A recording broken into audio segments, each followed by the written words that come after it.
kan ini seperti itu. Nah, dan pasti kalau kita mau pindah dari satu zona ke zona yang lain, itu tuh yang akan menentang duluan tuh adalah orang-orang terdekat kita. Orang pun stigmanya tuh pakai broker tuh mahal gitu. Itu ada prosesnya gitu loh. Dulu siapa sih yang memandang kami? Nggak ada gitu.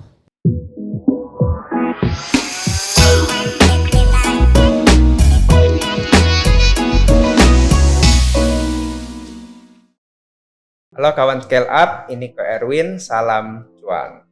Nah, hari ini kita happy banget ya karena kita kedatangan seorang narasumber yang luar biasa banget, Ibu Endang Warsiati Wirono. Benar ya? Endang Warsiati Wirono, without R. Oke, Endang Warsiati Wirono. Atau dipanggilnya Bu En ya? Yes. Enakan Bu atau Mbak? Apa aja? Apa aja? Panggil nama aja kok. Oke. Nah, En ini asli dari Palembang ya? Yes, stay home base di Palembang. Tapi kalau ditanya asli dari mana, suku-suku Jawa, Oke. dari Kulon Progo, Oke. Jogja. Tapi keluarga saya merantau ke satu daerah namanya Musirawas, itu di Sumatera Selatan. Oke. Nah, terus saya merantau lagi ke Palembang. Oke, keren banget. Nah, Bu En ini adalah salah satu tokoh properti yang terkenal banget di Sumatera Selatan ya. Nah, cuman kita mau background dikit nih, Bu En. Bu En ini kan dulunya dari tanda kutip ya desa ya, gitu ya. Jadi gimana tuh kehidupan pas di sono gitu? Coba ceritain sedikit. Waktu di desa, iya kehidupan di desa ya indah banget, sederhana. Jadi kalau ngebayanginnya mungkin kalau Ko Erwin ke desa itu ya banyak sawah, banyak pohon pisang. Dulu saya kecil mainannya itu, kalau sekarang mungkin Barbie ya. Yes. Kalau saya dulu tuh mainannya debok pisang, Ko Erwin. Oh. Debok pisang tau nggak sih? Melepah pisang, Ya. dikupas, Ya. terus separuh atasnya itu dikupas, terus dikeluarin yang suir-suir serat-seratnya itu jadi rambutnya. Ya. Terus saya hiasin, ada matanya, ada hidungnya, ada bibirnya gitu. Terus dikasih gincu dikit bibirnya itu biar merah. Jadi ya kehidupan di desa itu sederhana, indah, dan bahagia seperti itu. Cuman kalau untuk seorang anak kecil, dulu En kecil, ketika ingin mewujudkan keinginannya, ya harus pindah dari sana, harus move on gitu. Oke. Nah, kalau nggak salah dulu saya tuh ada baca katanya dulu papa mama itu petani ya berarti ya? Betul. Jadi bapak ibu itu petani. Kalau background sebenarnya Simbah di Jogja tuh ada background pedagang. Dulu namanya belantik sapi seperti itu. Nah, cuman pas di Sumatera bapak ibu bertani. Ada tanam karet, ada buka sawah seperti itu. Ya. Oke. Jadi Mbak En dulu juga ada bantu orang tua nggak? Ada.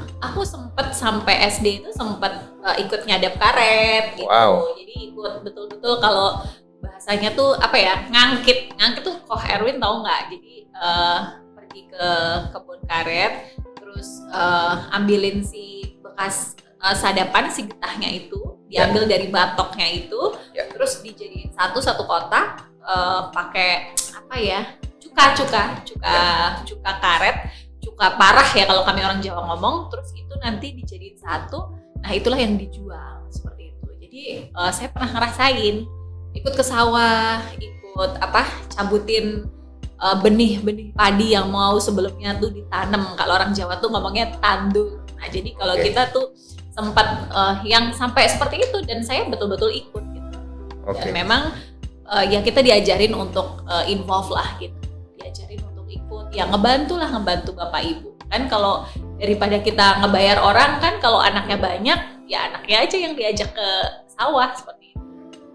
Berarti dari kecil tuh udah dikaryakan ya, berarti udah kenal dunia kerja gitu. Oh, udah biasa. Jadi memang kalau bapak saya ngajarin, kalau kamu mau dapat sesuatu ya kamu harus effort, kamu harus keluar energi, kamu harus berusaha seperti itu. Gitu sih. Nah, terus gimana tuh ceritanya dari desa Mursi ya? Musirawas sampai ke Palembang itu ceritanya gimana? Yes, jadi saya tuh kan dari SMP, SD itu saya masih ikut bapak ibu saya. Ya. Terus SMP karena tadi, jadi memang dari kecil mungkin saya tuh orangnya kepingin tahunya tinggi. Oke. Terus kepengen sesuatu yang lebih baik. Jadi saya waktu SMP ikut Pak D saya ke satu daerah, namanya itu kalau SMP saya tuh SMP Negeri 2 Omangun Harjo. Ya. Nah, tapi saya ikut di desa R Rejosari, itu saya ikut Pak D saya. Nah, dari SMP itu saya sudah pisah ikut Pak D saya agar saya sekolah yang lebih baik. Padahal kan ya di kampung saya juga ada SD gitu, SMP. Tapi nggak tahu, saya tuh kepingin aja gitu. Mungkin kayaknya keren gitu kalau sekolah keluar dari desanya saya seperti itu. Terus akhirnya long story short, SMP selesai, saya ngomong sama ibu saya mau SMA. SMA-nya SMK ya, SMEA, biar nanti nggak perlu kuliah gitu kan. Kalau SMK SMEA saya kan sudah punya keterampilan, sudah ada kejuruan seperti itu. Ya. Saya ambil dulu administrasi perkantoran, sekretaris. Nah, akhirnya saya sekolahlah SMEA. Nah, SMEA itu saya juga udah pindah kota lagi, itu di Lubuk Linggau. Jadi saya sempat ngekosnya itu ada ikut di tempat teman baik saya waktu SMA. Terus kemudian saya juga ngekos juga sendiri, maksudnya sempat ngekos yang kos beneran, terus ngekos itu di rumah teman saya juga. Jadi selama ngekos itu ya sama, saya waktu ngekos di tempat keluarganya teman saya itu saya ikut nyuci piring, saya ikut bantu nyuci baju dan semua pekerjaan rumah lah. Karena kan ngerasa ikut di tempatnya orang ya harus ngebantuin. Sama waktu SMP pun, waktu tempat Pak D saya juga bantuin gitu. Nyuci piring, nyuci baju, bahkan sampai cari pakan ternak lah gitu. Saya pergi, terus kemudian baru pagi harinya saya sekolah, pulang sekolah ya apa aja lah yang dikerjakan selagi itu bisa bantu keluarga. Seperti itu. Nah, terus kemudian kenapa bisa sampai ke Palembang? Setelah tamat SMA, SMK, saya cerita sama ibu saya pengen kuliah. Nah, jadi pada saat pengen kuliah itu, ibu saya kan waktu itu sudah single mother ya. Bapak saya udah meninggal 2003 waktu saya kelas 2 SMA. Terus ibu saya bilang, udahlah nak, mawas diri. Maksudnya tahu diri gitu ya. Kan ibu di sendirian. Mau dapat biaya sekolah dari mana gitu kan. Tapi saya masih ngotot aja, seorang yang ngototan gitu ya. Terus akhirnya karena saya ngambek, saya nggak makan gitu, saya kunci di dalam kamar. Terus akhirnya ibu saya mungkin naluri seorang ibu tuh luluh.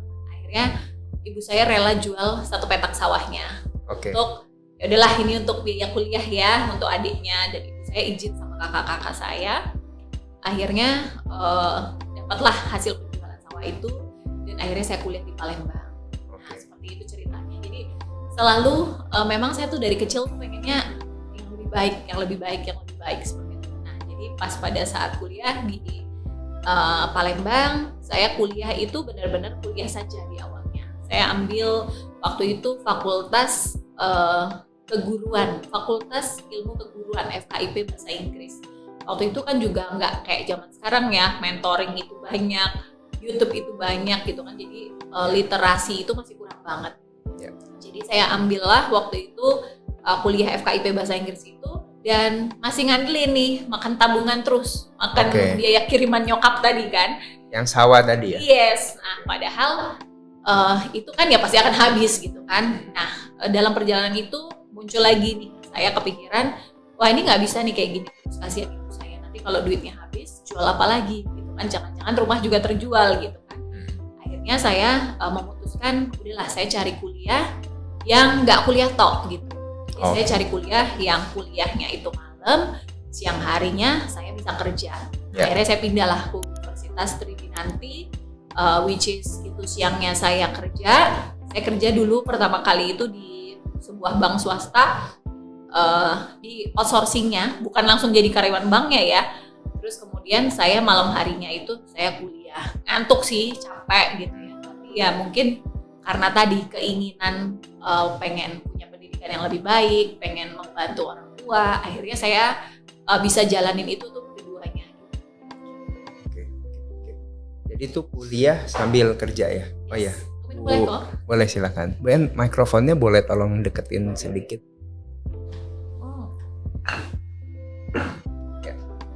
Nanti dikat ya. Nah iya, aku agak mengas-mengas.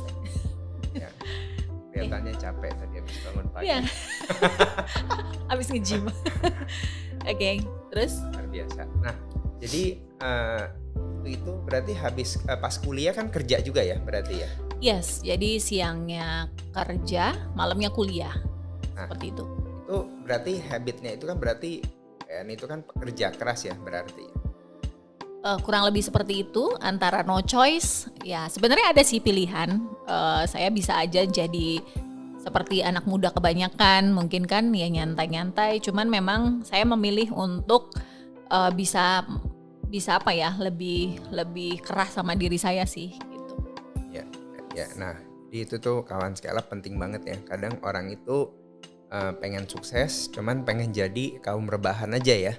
Pengen aja, mau aja, tapi effortnya nggak ada gitu. Yes. Jadi kalau mau sukses tuh kita harus bayar harganya ya. Betul, bayar harga, buat effort lebih dari yang lain pasti. Karena kalau kita tanya orang-orang yang sekarang mungkin alpha level itu, kita tanya mereka tuh tidur berapa jam gitu ya. Terus mereka itu berapa banyak buku yang dibaca ya kan, mereka berkorban untuk misalnya networking itu berapa banyak, seperti itu. Dan itu semua saya rasa semua harus bayar harga, betul kata Ko Erwin. Ya. Nah jadi waktu itu kan berarti awalnya kerja habis kuliah itu lanjut kerja tempat yang sama atau gimana? Habis kuliah tahun 2000 saya tuh masih nyambi, pokoknya masih kuliah, masih nyambi kerja sampai tahun 2009 akhirnya saya decide untuk resign dari bank swasta tersebut. Seperti itu. Karena tadi kembali saya tuh kalau ditanya dari kecil apa kemauannya, apa sih pengen jadi bos kalau ditanya, tapi nggak ngerti bos apa gitu loh. Pokoknya pengen jadi bos aja. Lihat orang kalau jadi bos itu di sinetron tuh indah banget gitu ya. Crazy rich gitu. Ya bisa punya banyak waktu, bisa jalan-jalan, terus semuanya bisa seperti itu kan. Itu kan yang kelihatan di permukaan gitu ya. Jadi saya pokoknya kalau ditanya pengen jadi apa, pengen jadi bos gitu. Yes. Oke.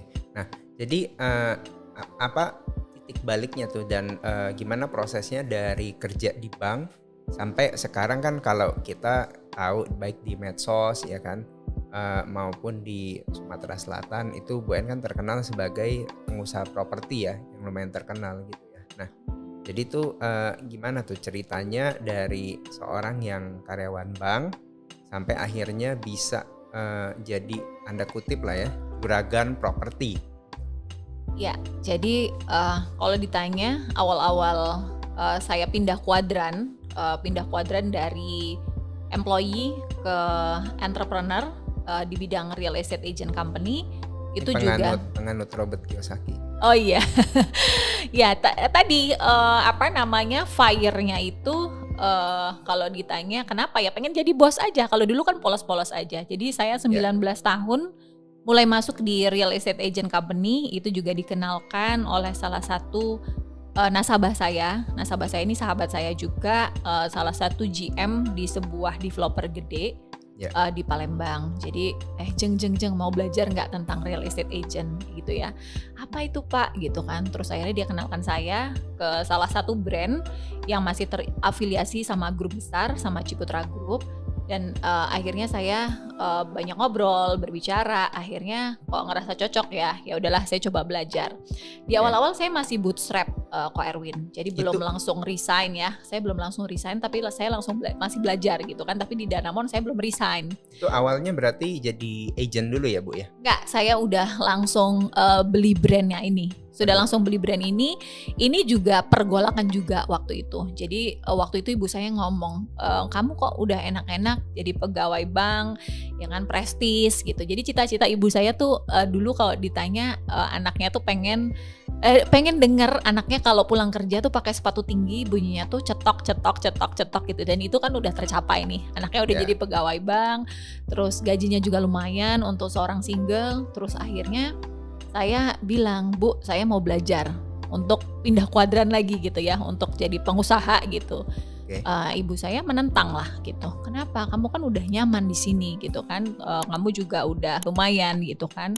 Kok kamu mau melepaskan ini seperti itu. Nah, dan pasti kalau kita mau pindah dari satu zona ke zona yang lain, itu tuh yang akan menentang duluan tuh adalah orang-orang terdekat kita.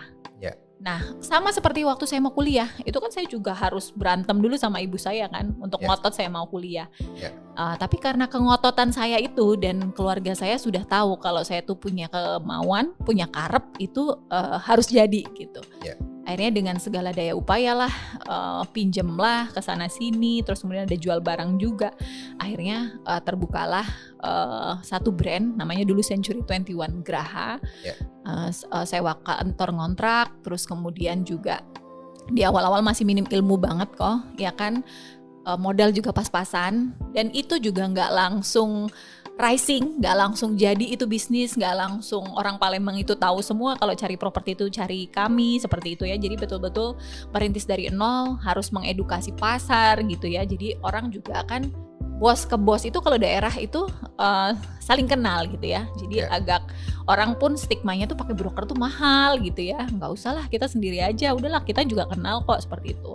Nah waktu itu sampai 1,5 tahun pertama itu rasanya mau nangis gitu. Kalau setiap mau gajian, setiap kali mau bayar listrik gitu ya, rasanya tuh keringet tuh satu jagung-jagung itu gede-gede banget. Terus gak bisa tidur sampai pagi. Aduh gimana ya besok gajian, besok mau bayar PAM nih, besok mau bayar listrik gitu kan. Beda ya dibanding karyawan ya. Kalau karyawan setiap tanggal akhir bulan itu happy ya. Happy menunggu gajian kan. Ya. Nah itu deritanya. Nah akhirnya pada saat itu saya ngerasa gitu, wah ini nggak sanggup nih, saya nggak cocok nih jadi entrepreneur nih, kayaknya balik aja deh jadi karyawan gitu kan, paling tidak ya mungkin jadi BM atau jadi kepala cabang mungkin masih diterima seperti itu pikiran pecundang saya. Jadi jiwa loser saya muncul waktu itu. Jadi kalau ditanya pernah sampai di level itu, pernah gitu. Terus akhirnya saya tanya, saya ngobrol lagi sama ibu saya, kalau kamu mau back off, kalau kamu mau mundur, kamu akan ada di titik nol lagi. Nah, coba kamu lihat dari pertama kali kamu mulai 1,5 tahun ini sampai hari ini, apa saja sih yang kamu sudah lewatin gitu. Jadi sambil nangis lah, nangis bombay gitu, terus akhirnya ya udahlah saya coba lagi, saya coba berjuang lagi, terseok-seok gitu ya. Dan pada saat kita sedang merintis itu orang nggak pernah ngelihat, orang tuh yang ada cuman mengecilkan kita gitu loh. Betul. Tapi ya saya nggak peduli waktu itu. Saya nggak peduli, pokoknya lari terus gitu, nggak peduli kanan kiri, nggak peduli angin puting beliung badai. Saya tetap terjang dan akhirnya sampailah hari ini. 7 tahun saya memakai brand dari Amerika, 3 tahun saya memakai brand dari Amerika juga. Terus akhirnya di tahun 2019 saya berusaha berani untuk memakai brand saya sendiri yang saya pakai sekarang, Income. Seperti itu. Jadi gak mudah kalau orang ngelihat sekarang saya mungkin terkenal. Kalau orang mau cari properti di Palembang, di Sumatera Selatan, mau datang ke sono ekspansi usaha cari kami, itu ada prosesnya gitu loh. Dulu siapa sih yang memandang kami? Gak ada gitu. Mungkin kalau sekarang semua orang mau berteman sama saya, kalau dulu siapa gitu. Dulu pun gak mau ngaku teman kali, mungkin seperti itu. Jadi tadi yang saya tangkap ya, bahwa ada satu titik di mana itu benar-benar mungkin antara turning point atau inflection point ya. Jadi gimana waktu itu Bu En tuh bisa mutusin ya bahwa oke, udahlah gue mau give up aja, gue mau balik ke comfort zone yang lama gitu ya kan, which is quite okay gitu kan sebenarnya kan, karena karena itu kan kalau istilah sekarang dream ya, my dream, dreamnya dari mama ya sebenarnya dari ibu ya sebenarnya ya gitu. Tapi Bu En tuh malah ngambil satu keputusan yang istilahnya tuh orang sering sebut tuh burn the boat gitu ya, and never look back gitu. Jadi nggak lihat ke masa lalu lagi, nggak lihat zona nyaman itu, karena itu bukan impiannya En sesungguhnya gitu. Impian En adalah menjadi satu entrepreneur yang sukses, ya kan. Dan saya nggak tahu ya, cuman saya yakin ini bukan masalah uang ya gitu ya, tapi ini masalah something yang harus di-achieve, harus dicapai dalam hidupnya En gitu. Itu udah kayak kalau istilahnya Abraham Maslow itu udah istilahnya tuh self-actualization ya, berarti ya. Dan wah keren banget gitu ya. Sekarang udah berapa cabang Income? Berapa ya? Sekarang ada 1 di Kota Palembang, Namun secara tim kita growth, kita bertumbuh seperti itu. Kita punya tim agent kurang lebih 50 agent. 50 agent. Kemudian punya 10 staff untuk back office. Oke. Untuk listing kita punya lebih dari 3.500 listing. Ada primary, ada secondary. Oke. Dengan mungkin minimal listing itu harga 1 miliar dan unlimited atas seperti itu. Oke. Boleh spill dia punya transaksi atau rahasia off the record? Ya, jadi kalau secara pencapaian kami masih sangat bersyukur sekali di masa pandemi ini. Kami tidak melay-off karyawan, kami tidak merumahkan karyawan. Bahkan kami terus merekrut seperti itu karena kami tahu bahwa di masa yang tidak mudah ini banyak sekali yang kena PHK, banyak sekali yang dirumahkan, ibu rumah tangga misalnya, kemudian pensiunan seperti itu ya. Jadi kami memberikan opsi seperti itu. Ayo jadi entrepreneur di bidang real estate seperti itu. Dan dengan modal, dengan working capital yang tidak segede kalau kita mau membuka toko seperti itu. Dan modalnya itu apa? Modalnya itu adalah kuota internet, kemauan keras, dan juga komitmen seperti itu. Nah, itu yang kami tawarkan kepada semua halayak, baik ibu-ibu, pensiunan, ataupun semua yang fresh graduate seperti itu. Nah, dari agentnya tadi 50 itu, paling banyak mak-mak, kan ini mak-mak tuh powerful banget ya. Yes, kalau dari persentase memang 70-30, 70 laki-laki, 30 mak-mak. Oh, 70% laki-laki. Yes, ya, mak-mak ini sebenarnya malah saya punya target untuk meningkatkan jumlahnya, karena sebenarnya mak-mak ini tingkat keberhasilannya itu lebih tinggi. Wanita itu lebih ulet, wanita itu lebih luas, dan wanita itu cenderung gampang diterima seperti itu ya. Jadi tingkat rejectionnya itu kecil sekali, mungkin hanya 0,0 sekian seperti itu dibandingkan laki-laki. Nah, tapi mungkin kadang-kadang ibu-ibu tuh lebih maunya ya udahlah saya berbakti aja di rumah aja. Ya which is itu juga baik banget, good banget gitu. Tapi kan kita nggak pernah tahu apa yang akan terjadi dengan pasangannya kita seperti itu. Padahal dengan waktu yang bisa dipakai, bisa dibagi, mungkin bisa lebih produktif seperti itu. Bisa mandiri lah, pengen apa-apa mungkin gak harus bergantung sama suami. Mungkin penghasilan yang di earning dari suami itu bisa disimpan seperti itu, bisa jadi investasi yang lain seperti itu. Ya, jadi buat para emak-emak, jadi kalau mau juga boleh ya. Boleh, dengan senang hati. Dia payung sebelum hujan ya. Benar. Ya, karena kita nggak pernah tahu nih apa yang terjadi. Mungkin kita bisa kita sebagai istri yang jalan duluan, bisa juga suami seperti itu. Jadi apapun yang mungkin akan terjadi di depan, kita lebih baik well prepare sih. Ini aku lihat nih Bu En ini sosok kerja keras banget gitu ya. Nah tapi kan ada keluarga juga ya Bu ya, anak 2 ya? Anak saya 2, 6 tahun dan 4 tahun, baru mau masuk SD tahun ini. Ya. Nah jadi gimana tuh cara bagi waktunya? Soalnya kan saya rasa pasti nggak gampang ya. Suami kerja juga ya? Suami saya sebagai ASN, pegawai negeri sipil di Pemprov Sumsel. Suami saya day to day juga membantu saya di operasional. Kebetulan kita ada belajar bisnis kuliner F&B kurang lebih 4 atau 5 tahun terakhir.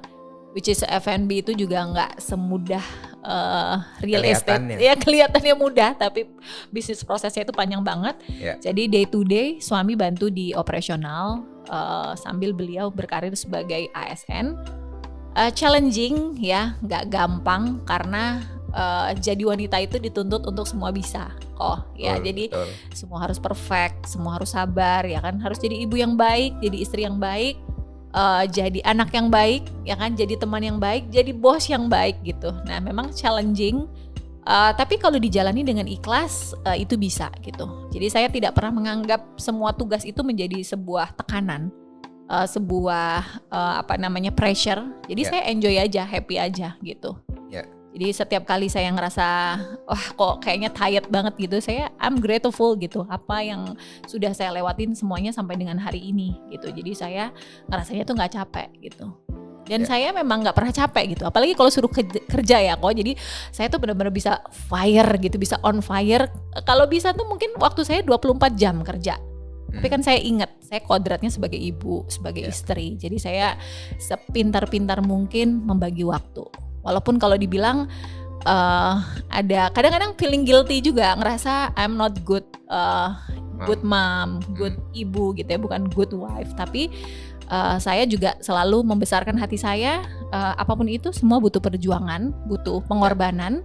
Dan itu semua kita lakukan bukan untuk diri kita sendiri gitu. Karena ada banyak orang yang bergantung di hidupnya kepada kami seperti itu ya. Tidak hanya keluarga kami lah. Mungkin kalau keluarga kami saja makan 3 kali sehari cukup ya. Makan nasi sama telur sama sambal udah cukup. Tapi kan ada banyak Yes, tapi kan ada banyak hidup tim yang ada di grupnya kami, kemudian juga ada banyak keluarga yang harus kami bantu untuk bisa mendapatkan rumah yang baik, tempat usaha yang baik, dan saya rasa kalau niatnya membantu, sincere, itu Tuhan akan selalu kasih kekuatan sih. Nah, ini menarik banget nih. Tadi Mbak En juga ada ngomong kan ada feeling guilty. Cuman saya ada dengar, saya punya coach juga gitu ya. Dia tuh justru bilang bahwa sebenarnya lebih baik bagi orang tua itu kasih lihat ke anaknya bahwa orang tuanya itu struggle to success gitu sebenarnya, daripada anaknya itu cuma ngelihat orang tuanya di rumah aja. Jadi nanti ketika mereka besar, mereka bisa appreciate gitu everything that they have, semua yang mereka punya itu bukan datang dari langit gitu loh, tanda kutip gitu, tapi justru sebenarnya semua yang mereka punya itu ya karena kerja keras orang tuanya. Nah tentunya kita juga harus prioritasin waktu-waktu tertentu gitu ya. Saya juga orang tua kan, dan ya anak kecil itu kan sering banget ya bilang kayak, "Papi kenapa nggak?" Saya dipanggil papi ya, "Papi kenapa pergi terus gitu loh, kenapa nggak temenin saya?" Nah kita jelasin gitu. Tapi saya rasa sih Mbak En mestinya lumayan lah ya bisa atur waktunya ya gitu ya. Sama sih, jadi anak-anak saya tuh sebenarnya udah terlatih. Anak-anak saya tuh udah tahu kalau Senin sampai Sabtu itu adalah hari kerja ibu. Jadi anak saya tuh kayak ke Jakarta pun udah tahu gitu, oh ibu mau berangkat seperti itu. Ya, oh hari Minggu, hari ini hari ibu libur ya gitu. Terus kalau hari Minggu pun saya memang harus pergi seperti itu, sometimes saya minta pengertian mereka juga ngerti gitu. Oke, ibu kerja sebentar nanti pulang seperti itu. Jadi memang anak-anak itu adaptif kok. Anak-anak itu mengerti apa alasan yang kita berikan. Dan sometimes malah dulu dari bayi merah saya tuh selalu boyongan sebelum COVID Ko Erwin. Jadi ketika saya habis lahiran, anak-anak saya masih bayi merah tuh saya bopong semua ke kantor. Karena kan saya pengen waktu itu masih ASI kan, jadi saya bawa ke kantor, jadi mereka bisa ngelihat saya kerja juga, saya juga bisa ngeliatin dia main gitu kan. Jadi ruangan saya sulap jadi children playground. Waktu itu saya buat ruangan menyusu di ruangan saya itu, ruangan menyusui. Tapi setelah sudah nggak pernah ajak ke kantor sejak zaman COVID, sekarang ruangan itu jadi studio juga. Jadi buat YouTube. Buat YouTube. Jadi fungsional juga akhirnya. Oke. Nah, kalau nggak salah Bu En itu juga ketua Arebi ya? Yes, Asosiasi Real Estate Broker Indonesia Sumsel. Oke. Nah, apa aja tuh Bu? Kerjanya ngapain aja gitu? Ya, kalau Arebi itu kan lebih ke asosiasi profesi. Jadi kami semua broker-broker yang resmi berkantor, membayar pajak ke negara, legal, punya izin CUP 4, di situ tergabung. Jadi kami banyak memberikan pelatihan-pelatihan, kemudian juga webinar-webinar, kemudian juga kami mengadakan konsolidasi, ada kebijakan apa sih seperti itu dari pusat. Kemudian kita juga melakukan raker seperti itu dengan pusat, dan ya lebih banyak bareng-bareng agar industri itu tumbuh lah seperti itu. Jadi itu sebenarnya tanda kutip ya, enggak project thank you ya sebenarnya. Gak ada untungnya berarti ya? Iya, itu project thank you, di asosiasi aja ya.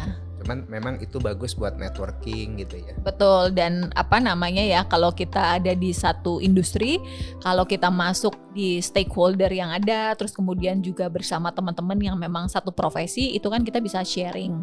Kita bisa saling bertukar pengalaman, kalau ada case begini bagaimana ya menanggulanginya, kemudian juga kita bisa saling tukar order, kita bisa saling co-broke seperti itu. Jadi kan kalau request itu sometimes bisa aja di kota-kota manapun. Dan itu kita bisa bernetworking dengan member-member yang ada di kota lain tersebut seperti itu. Dan kita nggak bisa lah sendirian, kita butuh network seperti itu. Betul. Apalagi Yes. dalam dunia brokerage ya, dunia Betul. real estate itu network itu justru tanda kutip kita punya aset ya. Betul. Hmm. Saya rasa nggak hanya di real estate sih kok. Jadi semua bisnis lah ya, semua bisnis. Betul. Mungkin kita dari kenal, dari teman, akhirnya kita mendapatkan referral, mendapatkan referensi, kita bisa kenal si A, si B, kita bisa mendapatkan kemudahan-kemudahan itu karena kita berteman kan.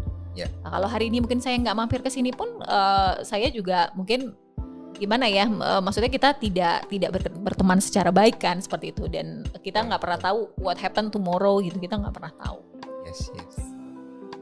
Nah, tadi Bu En ada ngomong nih, ada buka kuliner juga. Yes. Jadi kenapa nih sampai ada bisnis lain gitu loh? Apa memang diversifikasi atau ngelihat ada peluang yang baik di bisnis F&B atau gimana? Ya, lebih kepada diversifikasi sih. Jadi kalau kalau kuliner itu kan sebenarnya sama dengan properti. Jadi kan kebutuhan manusia itu ada 3 kan, sandang, pangan, papan. Nah Ya. kan papan which is real estate, saya sudah di sana. Ya. Nah kalau pangan ya manusia day to day nggak bisa terlepaskan dari makanan. Terus kebetulan saya tuh hobi makan sop buntut. Jadi kita itu spesialisasinya itu adalah sop buntut seperti itu. Jadi karena hobi, karena suka, satu keluarga suka, suami suka, akhirnya kita bekerja sama, berkolaborasi, membukalah satu brand sop buntut tersebut. Jadi gitu. itu brandnya yang bikin dari Bu En dan Kita keluarga? yang buat buntut Sunda Kang Ali namanya. Saat ini ada 4 cabang. Oke. Ya. Jadi kawan scale up kalau ke Sumatera Ke Palembang. Palembang ya. Yes. Palembang wajib makan sop buntut Buntut Sunda Kang Ali. buntut Sunda Kang Ali ya, wajib. Yes. Bu En, ini kan kita punya pendengar itu yang nonton banyak kan milenial gitu Yes. ya. Nah, ada tips nggak sih buat milenial, karena kan tadi Bu En juga ngomong kan bahwa sandang, pangan, papan kan. Mhm. Papan itu kan merupakan kebutuhan pokok. Yes. Cuman saat ini kan kita nggak bisa pungkiri ya bahwa untuk punya satu properti itu nggak mudah, apalagi buat milenial gitu ya. Apalagi kalau mereka baru kuliah atau mungkin nggak kuliah, kerja gitu. Nah, ada tips nggak sih gimana supaya milenial bisa punya properti? Ya, jadi milenial ini kalau zaman-zaman hari ini itu prioritasnya itu mungkin harus digeser gitu ya. Karena kan kalau anak-anak sekarang ini lebih ke esteem, lebih kepada leisure gitu ya. Jadi ya udahlah, rumah itu nanti aja, bisa nyewa, bisa numpang ke orang tua, tapi yang penting jalan-jalan dulu, foto hype dulu gitu. Kalau bisa foto di atas pohon yang mungkin di ujung yang mau jatuh itu yang diupload ke sosial media gitu ya. Jadi kebutuhan esteem itu menjadi sesuatu yang utama. Ya. Nah mungkin itu sedikit di switch ya. Jadi tetap boleh, tapi mungkin alokasi dari pendapatan yang diterima per bulan itu sisihkan dulu pertama kali itu untuk kebutuhan membeli properti seperti itu. Karena kenapa? Properti itu jumlahnya itu oke bertambah, tapi lahannya Tuhan itu nggak bertambah, segitu-segitu aja. Ya. Dan populasi setiap hari ada yang lahiran gitu loh, ya kan, populasi selalu bertambah. Seperti itu. Jadi kalau teman-teman milenial menunda, kemudian pending terus, itu kita tambah nggak bisa beli gitu. Ya. Karena kita nggak bisa pegangin harganya. Selagi kita pinter mengalokasikan dari budget, dari pendapatan yang kita terima untuk budget-budget tertentu. Jadi misalnya untuk beli rumah nih sekian, udah langsung. Jadi nanti kalau udah terkumpul bisa untuk membayar DP. Sekarang DP juga banyak. Developer itu lagi promo. Misalnya DP bisa sampai 4%, DP bisa 10%. Yes, bank-bank tertentu bekerja sama dengan developer tertentu itu bisa sampai 4%. Oke. Ya KPR nggak apa-apa gitu kalau memang belum sanggup. Ya. Daripada nanti sampai pensiun itu nggak punya rumah. Itu kan nggak enak banget gitu. Sementara kan apalagi kalau milenial laki-laki ya, kalau udah punya rumah itu rasanya mau melamar calon pasangan itu lebih lempeng gitu ya. Kayaknya Lebih camer. pede ya, Iya lebih lebih pede pede. dong. Udah punya rumah, udah dong gitu. Jadi kemungkinan diterima sama mertua tuh juga lebih tinggi gitu kan. Ya udahlah, oke, anak gue kayaknya aman nih sama dia gitu kan. Tapi kalau rumah aja entah nanti masih ngontrak, pindahan, kucing beranak gitu, gimana sih gitu. Jadi memang anak muda harus berkorban lah. Nggak mungkin ada yang namanya bersenang-senang dulu, ya kan? Terus nanti bersenang-senang terus, nggak ada. Jadi bersakit-sakit dahulu, bersenang-senang kemudian. Sabar dulu lah, tunda kesenangan untuk bisa dapetin aset yang bentuknya itu real estate atau properti, seperti itu. Jadi itu ya kawan scale up, kalau kita pengen punya properti intinya harus praktekin Aset alokasi. aset alokasi, lalu jangan healing terus ya, Yes, jangan jalan-jalan tunda terus. kesenangan. Kita pakaiin sebagian dana itu untuk DP atau cicilan rumah ya. Betul. Jadi saving dulu baru spending, jangan kebalik. Ya. Ya, saya juga dulu kebalik-balik, spending dulu baru saving gitu. Akhirnya susah sendiri gitu. Betul. Yes. Investasi properti apa sih yang menarik sekarang ini? Kalau saat ini barang itu di lapangan lagi banyak banget Kak Erwin ya, lagi tumpah gitu ya, karena memang ada banyak sekali seller yang menjual propertinya itu dengan harga yang bagus seperti itu. Bagus tuh maksudnya dengan harga under value atau over value? Under value. Oke. Jadi ada buyer-buyer yang saat ini memang ya udahlah, yang penting saya balik modal aja, oke gitu. Bahkan di bawah modal juga masih oke seperti Ini itu. secondary ya, berarti Secondary, ya. It's time to buy. Jadi kalau punya tabungan, beli sekarang, ataupun investor itu juga beli sekarang. Karena nanti ketika kita udah normal lagi, dan ini kan sudah endemik nih. Setelah endemik dan biasanya after crisis properti itu, dari property clock-nya itu dia akan mengalami kenaikan-kenaikan. Nah, kalau sekarang itu saatnya beli. Properti primary juga sama, developer itu sekarang memberikan kemudahan pembayaran, ya kan, kemudahan pembayaran down payment. Jadi sampai seperti itunya, ya udahlah mau berapa kali bayar, 60 kali bayar, oke, ACC. Nah sebenarnya itu adalah peluang banget, opportunity buat si pembeli untuk bisa memiliki properti di zaman ini. Kalau ditanya jenisnya apa, ya yang sesuai dengan profil si pengguna seperti itu. Jadi dia kebutuhannya apa, terus kemudian juga tujuannya itu untuk apa, seperti itu. Jadi nggak bisa di generalisir, itu nggak bisa. Jadi sesuai dengan kebutuhan, kemudian juga sesuai dengan purpose-nya, seperti itu. Karena kalau mau hold jangka panjang, ya pasti harus dipertimbangkan betul-betul berapa sih si harga value si properti ini, harga pasarnya berapa, terus apakah ini worth it untuk saya beli saat ini, seperti itu. Jadi sekarang ini it's time to buy ya sebenarnya. Yes, ya. Banget ya, kayak Ko Erwin nih lagi banyak nih idle money-nya di perusahaan, invest di properti seperti itu. Cari yang betul-betul harganya oke. Lahan misalnya, karena lahan kan maintenance-nya tuh nggak tinggi. Lahan, tanah ya maksudnya. Tanah ya, tanah komersil. Misalnya nanti Ko Erwin simpen hanya perlu dipagar, PBB-nya dibayar terus gitu kan. Kalau rumah beda lagi. Rumah mungkin Ko Erwin kalau nggak tinggalin itu maintenance-nya tinggi. Karena kan kalau dia dalam komplek ada biaya IPL, ya kan. Terus rumah kalau nggak ditinggalin itu lama-lama dia akan depresiasi dan dia akan aus kan, dan lama-lama rusak, ya? bisa rusak, betul. Kecuali tujuannya oke nih, saya beli rumah misalnya nanti yang akan menyewa adalah duta besar mana, nah itu beda lagi ya kan. Secara price juga itu bagus, atau punya rumah disewakan untuk kepala cabang bank apa, itu juga beda gitu. Jadi intinya adalah beli properti yang bagus itu, properti itu bisa membiayai dirinya sendiri. Jangan sampai si properti ini menjadi beban gitu, liability. Karena kan punya properti itu kan ada biaya-biayanya. Ada IPL-nya, kemudian ada bayar PBB-nya setiap tahun, seperti itu. Jadi kalau dia punya properti misalnya dibuat kosan, ya kan, itu kan ada recurring income, which is dari sono dia bisa mencicil misalnya kalau beli propertinya itu secara cicilan, atau dia juga bisa membayar semua overhead yang ada di properti tersebut. Jadi intinya sebelum membeli properti, pastikan properti ini akan menjadi produktif, seperti itu, dan menghasilkan untuk kita. Jadi dia propertinya itu tidak menjadi beban untuk si pemilik, seperti itu. Saya kemarin pernah dengar nonton satu video YouTube, ada anak muda di bawah 30 tahun, dia punya puluhan properti ya, tapi dia fokusnya itu di kos-kosan ya. Yes. Nah dia juga cerita hal yang sama gue gitu, bahwa ya properti itu paling penting harus bisa membiayai dirinya sendiri. Betul. Jangan menjadi beban.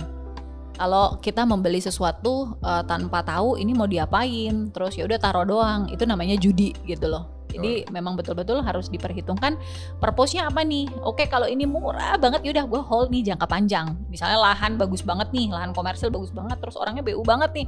Gue jual nih 50% dari market price. Ya udah beli. Ini bisa di hold dalam long term. Ya kan? Tapi jangan berharap ya kalau belinya udah harga bagus sih bisa kita jual lagi kan dengan harga yang mungkin 20% atau 30% dari sono kita jual pun udah cuan, sudah untung. Tapi kalau kita nggak perhitungkan dengan baik ini properti yang kita beli ini mau buat apa, nanti akhirnya kita menjadi beban gitu. Ya kan? Seperti itu. Nah, mungkin 2 pertanyaan terakhir. Siap. WN ini end game-nya apa nih, atau 5 tahun ke depan ini apa nih rencana dari Bu En atau income property apa nih kira-kira? Wow, saya punya mimpi bisa punya tim lebih besar. Saya punya tim lebih besar, punya branch atau mitra lebih dari saat ini yang saya miliki seperti itu ya. Terus ini nanti akan bikin kayak franchise gitu nggak Bu? Ke depan sih insya Allah saya akan buka kemitraan. Kemudian juga saya inginnya experience yang kami sudah rintis kurang lebih 13 tahun ini mungkin akan kami bawa. Kalau selama ini kan ya adalah tag-nya gitu, tapi kan belum totally. Mungkin saya akan coba bawa masuk ke tag company seperti itu ya. Jadi biar bisa bersaing juga dengan broker-broker yang akan masuk dari luar sana. Karena kan kita sekarang nggak bisa lagi membendung ya, luar nggak bisa masuk. Jadi betul-betul sudah harus open mind untuk bisa masuk ke sana juga. Walaupun kami sekarang juga sudah belajar lah untuk bisa memberikan kayak online learning, kami punya platform namanya In Academy. Jadi timnya kami itu bisa belajar tidak hanya offline tapi bisa belajar online dimanapun dan dari manapun seperti itu. Hanya buka masuk user ID dan mereka bisa belajar ada 12 modul dari basic sampai advance. Jadi mereka nggak ujuk-ujuk jadi tim kami terus kami bekali terus akhirnya nggak ngerti apa-apa, kami nggak mau karena kami care gitu, karena kami ingin menjadi partnernya para investor, partnernya para pemilik rumah seperti itu, dan landlord dan seller seperti itu. Terus kemudian kami juga punya InJournal. Jadi InJournal itu platform untuk agen-agen kami menceritakan success story-nya. Jadi mereka yang baru bergabung akan membaca itu. Oh nanti kalau ada case seperti ini, saya cara handle-nya seperti ini, seperti itu. Jadi saya kalau itu tidak dibagikan di dalam digital matters itu kan akan hilang. Jadi kalau kami bagikan itu ke dalam digital, semuanya masih bisa buka dan ada historinya seperti itu. Nah kalau ditanya endgame-nya ke depan, mungkin pengen masuk ke area yang lebih luas seperti Jakarta, seperti itu. Terus kemudian membuka partnership seluas-luasnya, kemudian bring our company itu ke tech gitu. Jadi bisa lebih lebih scale up lah seperti itu. Jadi dari listing yang kami miliki, kami bisa bring it out gitu ya, bisa tidak hanya Palembang, Sumatera Selatan saja, tapi bisa nasional ya, nationwide seperti itu. Doain aja Pak Erwin, semoga tercapai. Ya, pasti bisa scale up karena udah muncul di YouTube-nya Scale Up. Amin, keren. Ya. Oke, kita doakan ya Bu En ya, dalam 5 tahun ke depan jadi top di Sumatera, lalu ke Jakarta dan go nasional. Amin. Oke, lalu ada pesan apa nih buat kawan Scale Up? Silakan, ada mungkin petua-petua dari seorang womanpreneur yang sukses. Aduh, amin. Ya, jadi pesannya untuk teman-teman viewernya Scale Up, Ko Erwin ini juga luar biasa banget ya, kiprahnya. Saya beruntung banget hari ini diundang ke sini, bisa berbagi, bisa sharing. Saya bukan orang yang hebat sekali, saya bukan orang yang jago sekali, tapi saya punya sedikit pengalaman yang bisa di-sharingkan ke teman-teman. Intinya teman-teman kalau mau scale up, sama seperti saya juga ingin sekali scale up, back end-nya itu harus diberesin dulu. Jadi real di back endnya kita itu harus beres. Kemudian sebagai seorang entrepreneur itu memang harus go detail gitu ya. Jadi kita harus mengerti bisnis prosesnya seperti apa, basic prosesnya itu seperti apa sebelum mendelegasikan itu ke timnya kita. Jadi kita tahu itu ada miss-nya di mana, ada salahnya di mana, kita udah tahu. Jadi bayangkan kalau kita nggak belajar basicnya, terus kemudian kita ujuk-ujuk bayar orang, itu akan boncosnya seperti apa, seperti itu ya. Jadi betul-betul harus go detail. Terus kemudian sebagai seorang entrepreneur itu harus setia gitu ya, setia sama proses. Ya, jangan ujuk-ujuk mau ada di atas, terus akhirnya menghalalkan segala cara. Saya adalah penganut menapaki stair by stair, step by step itu dengan sabar, dengan ulet, dengan tekun seperti itu. Dan saya adalah penganut sedikit demi sedikit itu akan menjadi bukit. Jadi apapun yang dilakukan dengan persisten, dengan konsisten, dengan full komitmen itu akan menjadi sesuatu daripada kita melakukannya sekali-sekali dan bolong-bolong. Dan itu hanya sampah yang gak akan menjadi apa-apa. Mungkin itu Ko Erwin, tetap semangat dalam keadaan apapun, kalian semua itu adalah pemenang. Seperti itu. Yes, kawan Scale Up, jadi kita udah belajar hari ini banyak banget dari Bu En. Jadi ini matahkan banyak mitos ya. Ada yang sering bilang bahwa kalau dari desa itu lebih susah sukses. Itu mitos itu udah dipatahkan gitu ya. Ada yang bilang kalau orang yang kerja mau jadi pengusaha susah, nggak juga bisa. Ya, ada yang bilang kalau wanita atau ibu rumah tangga susah jadi pengusaha sukses. Itu semua dipatahkan. Jadi semuanya yang penting ada di mindset kita. Lalu yang penting kita juga bekerja keras dan nanti ketika peluang itu datang, maka kita akan bisa mencapai kesuksesan. Sekian podcast saya dengan Ibu Endang Wasyati Wirono atau Bu En. Sekian kawan Scale Up, tetap nonton Scale Up Indonesia, salam cuan.